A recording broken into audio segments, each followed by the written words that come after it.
Good afternoon to all of you, my co-panelists and galaxies of personalities present here.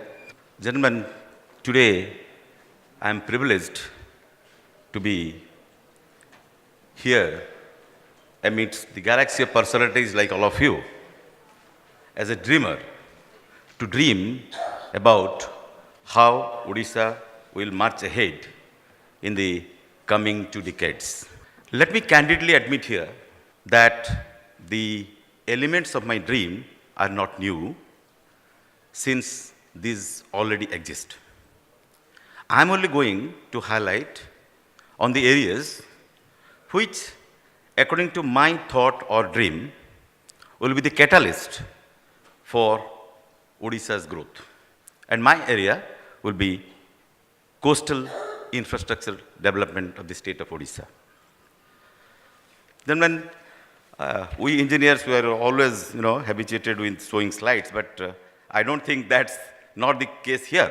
But however, India, if you see the National Vulnerable Atlas of India, this is India's cyclone-prone area, and see the pink color, that is the cyclone-prone area, and all it is well known that Odisha is tremendously cyclone-prone. This map also has been borrowed from the Vulnerable Atlas of India. It is wind and cyclone hazard map of Odisha. You can see the entire coastal belt is having a wind speed of 50 meter per second, that is equivalent to about 180 kilometer per hour.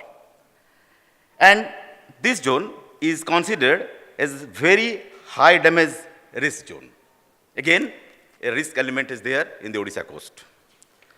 Now, the Bay of Bengal, which is adjacent to the eastern part of Odisha, possesses warm sea and still air required for cyclone formation. Having the world's shallowest coastal water, this is one of the 6th most cyclone-prone areas of the world.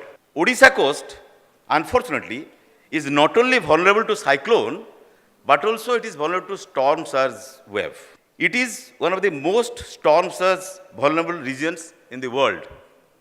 And the next slide is a very interesting slide. You can see that if you proceed from southern past coast of the Odisha to the northern part, the storm surge wave height varies from 4.3 meter near Chikiti.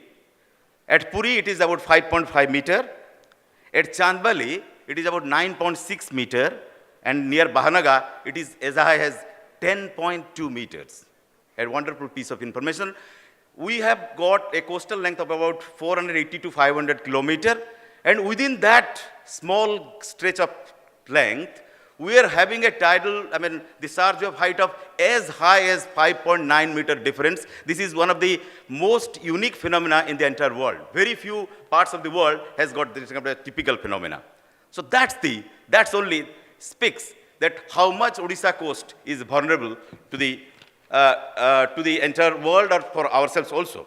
Let's not be under despair and despondency because of this natural calamity to us. In every calamity, there is an opportunity. Similarly, the coastal vulnerability of Odisha, in my opinion, can be converted to economic prosperity by means of coastal infrastructural development. And what do you mean by coastal infrastructure development? To my mind, it has got 3 components. One is the coastal highways, the second one is the ports and harbors, and the third one is the inland waterway development. The concept of coastal highways is not new. It is known to everybody. A highway is to be built parallel to the sea coast, and that concept is not new, but unfortunately, it is not seeing the light of the day. Only it is being converted to the concept stage. At best, some DPR preparation is going on. But I have got my own apprehension about the real implementation part of it. Gentlemen, the coastal highway construction, to my mind, is absolutely necessary in the Odisha context because of the vulnerability the Odisha coast has ever produced, which I have seen in my earlier slides. Now, this Odisha coastal highway, as all of us know, will act as a barrier to the sudden inflow of seawater acting as a surge embankment that will protect us for the surge waves to come. As you know, in 1999 super cyclone, most of the people died not because of the cyclone only, they were swept away by the, the tidal waves. So that is the most dangerous elements which Orissa coast possesses, and this can be eliminated by the construction of the coastal highways. Thus, not only act as a highway, but it will act as a part of disaster management. The second concept is, as you know, the Odisha rivers and tributaries all merge into the Bay of Bengal in the eastern part. So as you go on constructing the coastal highways, you will have to construct a lot of major bridges across major rivers. And as a structural engineer, I always dream of having Odisha having the most beautiful bridges matching with the, aesthetics and the environment of that locality. Gentlemen, if Paris could be identified by Eiffel Tower, if London can be identified by London Bridge, Sydney can be identified by Sydney Bridge and Opera House, I, as an ODS structural engineer, always dream that my Odisha should also be identified by beautiful structures along the coastal highways and making a good coastal highways. Obviously, when we'll have beautiful structures and the coastal highway parallel to the sea coast, it will attract tourists. So tourism will definitely improve. As per a recent, the classification or the information by the Planning Commission, any expenditure on tourism sector creates the maximum number of employment opportunities compared to any other sectors, investment in any other sector. So my idea is that we should combine technology with tourism so that the economy will improve.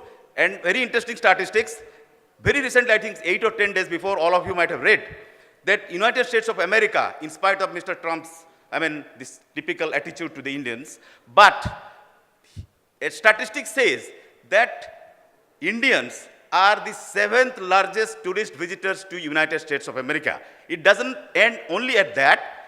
In case of spending, India's tourists rank 3rd position in the United States of America. That only speaks how many Indians are going abroad and spending money. So if we create that kind of a scenario in Odisha through coastal highways and beautiful bridges, probably that kind of money, some part of that can be converted and can be brought to Odisha. Now, my second point is ports and harbors. Odisha, we are proud, we always Kartika Punnimane sabu mane donga bosauchu, kebol that has been ama smutire kebol seta rohigalani. But I want to revitalize that concept. That old maritime concept, marine trade, has to be revitalized in the coming 20 years by making number of ports and harbors. In spite of a 500 kilometer stretch of land of coastal length, we are having only 2 to 3 ports, major ports. We need at least 7 to 10 medium and major ports in Odisha. The brightest example is, Mr. Bakji has already said, the Singapore port and Dubai port, they do not have anything, they do not produce of their own, but they are, because of the ports and harbors, they acquire a lot of wealth. I think Odisha should learn from that, and Odisha should have as many number of ports and harbors as is possible. The third one is the inland water development.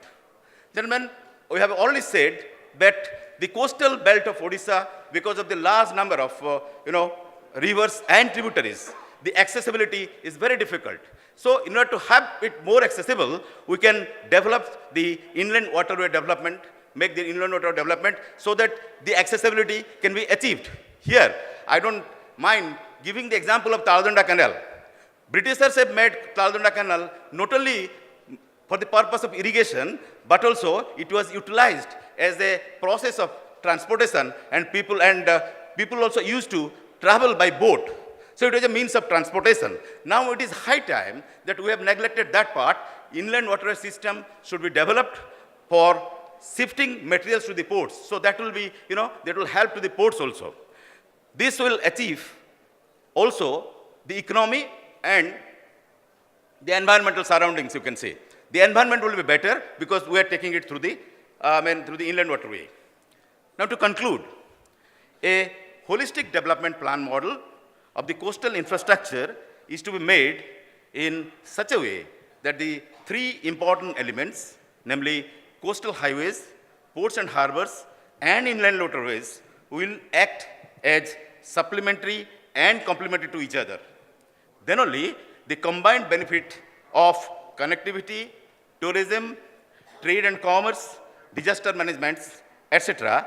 will be enjoyed by Odisha, which will lead ultimately to the inclusive economic growth of the state. Needless to say, this will act as a panacea to the concept of Odisha's march ahead policy. And that is what should be our dream. Thank to all of you for hearing with patience my dream concept. Thank you.